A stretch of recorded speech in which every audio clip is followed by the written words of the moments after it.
கையில் முருகுவாளை கணையாழி மோதிரம் கனத கொங்கை கவச்சமம் சரப்பள்ளியும் தூய வர்ணப்பட்டு துலங்கும் தொடுத்தகை சோபிதமாய் தொங்கும் முருகு முதல் சந்திர பிரபை சூரிய பிரபை தலையில் பின்னர் சந்திரானரா கோடி குஞ்சல மும்பை சிந்தூர சக்திகள் சுபசகுணம் கண்டு தொகையாய் வர சோகனம் சோகனம் இன்னமுண்டு வைரவர் புதகணங்கள் இந்த சேனை என்னை தொகைகள் இல்லை சொன்னோம் இன்னம் இவர் வாகனங்களை தொகையில்லாத தேர்களும் யானைகளும் வாயு வேகமான வேக குதிரைகளும் 1000 கோடி சிம்ம வாகனமும் வாயு கருடனுக்கும் பூதங்கள் முதலாய வாகனங்களில் வர சோபனம் சோபனம் ஆலவட்டம் வெண்கத்தி குடிகள் முடிகள் கொண்டு அசுராணி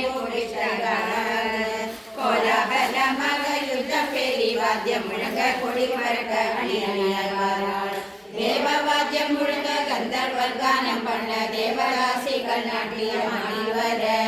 தூய முனிவர் சுயகரீஸ்வரி சுகத்துடன் வருகிறாள் சோபனம் சோபனம் தேவி யுத்தத்திற்கு வருகின்றதை கேட்டு திடுக்கிட்டு பண்டாசுரன் சபையில் கோபத்துடனே சிம்ஹாசனத்தில் இருந்து கூடிய அசுரனோடு யோசித்தான் இடிபோல அட்டகாசம் செய்தான் கோட்டை வாசல்கள் எல்லாவற்றிலும் காவல் வைக்க சொன்னான் குடிலாட்சன் மந்திரியை யுத்தத்துக்கு அனுப்பினான் கோபிஷ்டையுடன் சோபனம் சோபனம் அசுரபதியுடைய வார்த்தையை கேட்டு மந்திரி சைனம் சேனாபதி 40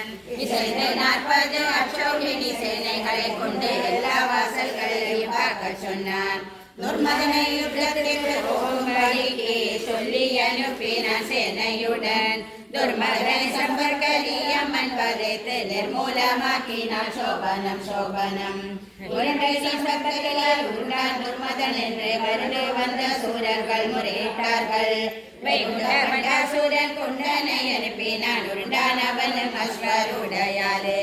புரண்டான் குண்டன் என்று தப்பி ஓடி வந்தவை மருண்ட பண்டனிடம் பிறண்டு சொன்னார் கருதி எண்ணெய் காய்ச்சி வெந்த புண்ணில் விட்டார் போல் கூலிங்கின மண்டனம் சோபனம் சோபனம்